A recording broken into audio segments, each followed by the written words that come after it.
Matagal na pong naging pabaya kayo dyan sa DNR. Yan ang giit ni Senator Naku po, Raffy patay! Tulfo sa pagdinig ng Senate. Magagalit na naman yung mga kabutas dito. Banat bay, bakit mo naman piniplaya si Tulpo? Hindi, kasi dalawa lang naman ho yan eh. Totoo lang, dalawa lang naman ang It's either allergic ka kay Tulpo o isa kang pro Tulpo. Yung talagang die-hard panatiko ni Tulpo o di kaya ikaw ay allergic kay Tulpo. Okay? Ganyan lang naman yan eh. Dalawang klase lang ng tao. Allergic o di kaya panatiko. Ako ho, hindi ko tulad ng sinasabi ko, basahin ang nasa baba. Ano? Ay, may iba pala yung nasa baba. May tuta. Basahin nyo nasa baba. Pag tama, palakpakan. Pag mali, banatan. Ibig sabihin, hindi ho tayo nakatingin sa tao, nakatingin tayo sa issue. Issue ang pag-usapan natin dito. Issue. Ika nga. Committee on Environment, Natural Resources, and Climate Change. Kaugnay ng mga kontrobersyal na pagtatayo ng resort sa ilang protected areas. Ayon sa mga senador, hindi nagagampanan ng Environment Department ang tungkulin nitong protektahan ang kalikasan. Mismong DENR daw kasi ang nagbibigay ng Environmental Compliance Certificate o Pero alam mo, gusto kong pumunta dyan.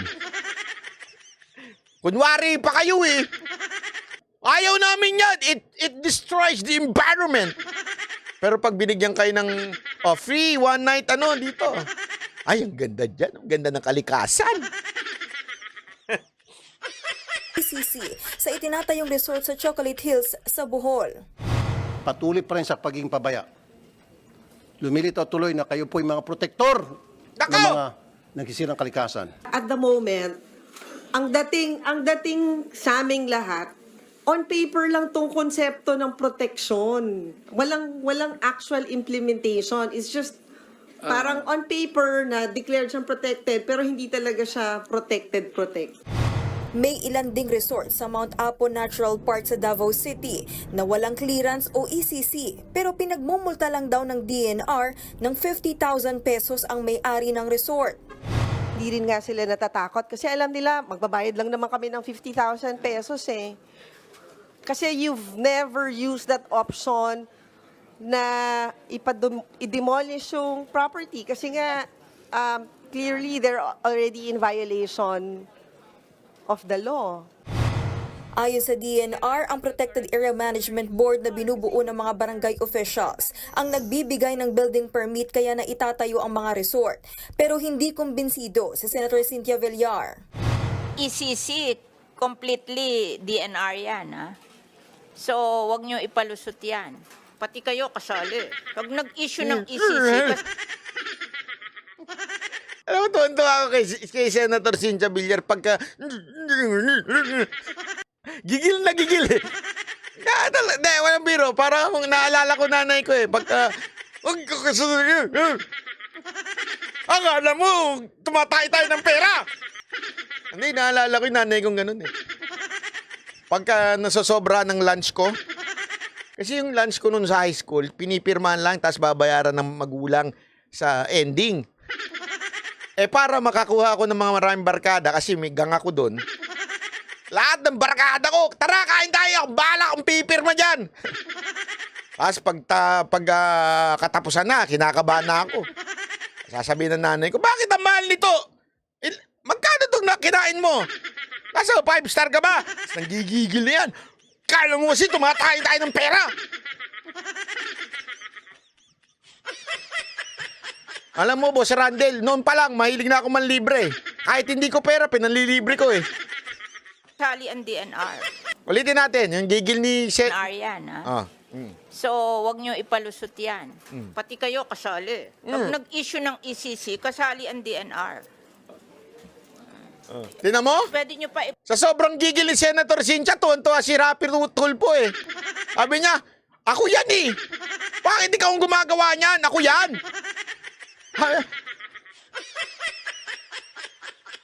Tingnan nyo si Senator Raffy Tulfo ah. Nakatingin siya kay Senator Cynthia eh. DNR yan, ha? So, wag nyo ipalusot yan. Pati kayo kasali. Oh. Pag nag-issue ng Oh. ECC, Di ba napasmile? Nakita nyo, nag-smile. Hindi, pansinin ninyo, akala nyo, observant din ako. Una, yan yan ang itsura ni Tulfo. Noong una, malungkot, parang tinitingnan niya, ano ba sasabihin nito? Tapos nung nakita niya ng gigigil na to, anto si Tulfo. NR yan, ha? Ah. So, wag nyo ipalusot yan. Oh. Pati kayo kasali. Pag nag-issue ng Oh. PCC, kasali ang DNR. Doon si Senator Rapi, sabi na, tinalo ko nun Di ba? Lupit tama naman. Ito, tungkol sa issue, nagpapalusot kasi itong DENR. Kasi ang problema dyan, nagtuturoan sila kaysa sinasabi nila yung iis. Nasa ilalim naman ng DENR yun. Di ba? Ngayon, ito problema. Ang sinisisi na naman ng DENR, itong sekretary, ewan ko ba sino ba itong sekretary na to? Hindi ko, never heard itong sekretary na to.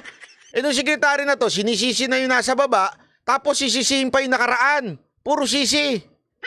Pwede nyo pa ipalusot yung PAMBI, may local government doon. But ECC kayo lang yan. Walang nag-i-issue ng ECC kundi ang DNR. So kasalanan niya ng DNR. Para sa mga senador, nagtuturuan at naghuhugas kamay ang DNR sa issue. Sabi naman ni Senator Rapi, ako naman. Mahilig kayo dito magturuan, kundi magturuan maghugas ng kamay. Ang pinakalas, sinabi niyo po, Secretary Loizaga, it was before your term, okay? Sige, granting gano'n na nga. Now, ikaw na nakaupo at alam mo may mga violation, correct it. Yon! Alam mo, that's a perfect. Sa akin issue tayo, issue. Hindi si Tulfo, issue. O yung mga allergic kay Tulfo, makinig muna mga allergic. Mga allergic kay Tulfo. Makinig muna kayo issue muna tayo, issue. Issue. Tama yung sinabi niya Bakit? Sinasabi kasi nung taga-DNR, sekretary, hindi ko po panahon yan. Panahon nung nakaraan. Tama yung sinabi ni Tulfo. Tama na yung sisi dun sa nakaraan. Kayo na yung nakaupo. Kayo ang gumawa ng paraan. Hindi porket nakaraan yan, okay na yan. Ano ngayon kung nakaraan na binigyan sila ng permit? Ikaw na nakaupo ngayon. Tingnan mo ngayon kung i-review mo yung mga nabigyan ng permit at bakit ganito nangyari. Ikaw na ngayon yung mga allergic kay Tulfo.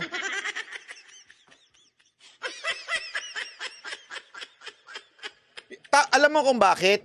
Yan lagi kasi ang palusot ng mga ensimada vlogger. Yan ang mga palusot ng mga tangang pulpul na vlogger ng sumusuporta dito sa administrasyon na to. Laging sinasabi niya, nakaraan yan.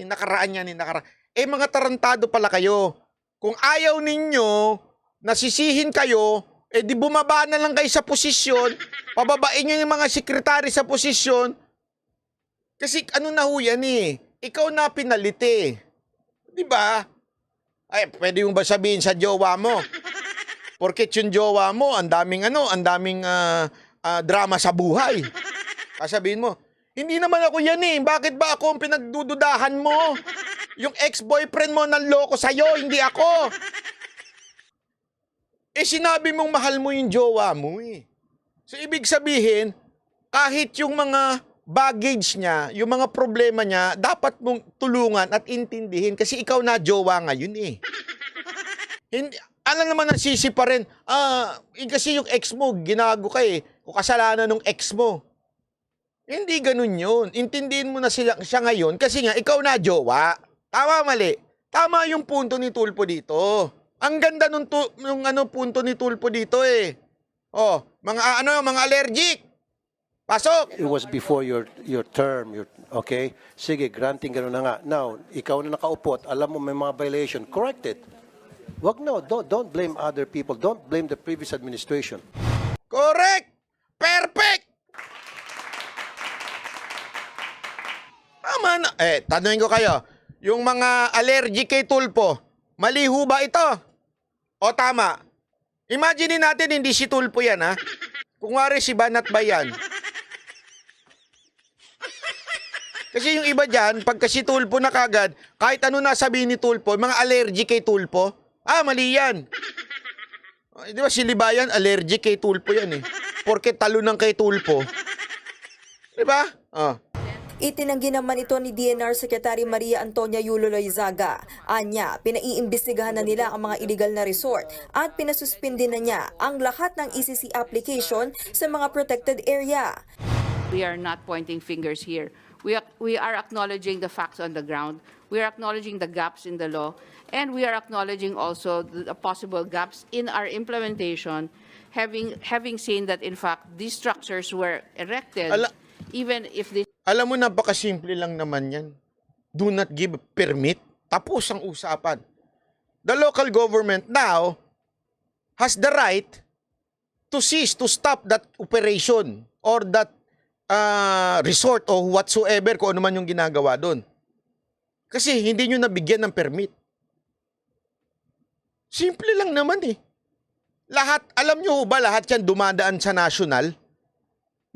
Kaya nga ho tayo may, pakahirap po, di ba? Meron pa nga yan yung health permit, may mga ganun pa. Eh since yan environment, dumadaan yan sa DENR. Tapos ang palusot mo lang, there's a gap on the law. Nakita mo ng mali, wag mo nang bigyan ng permit, tapos ang usapan. Di ba? Ang dami pa nating palusot.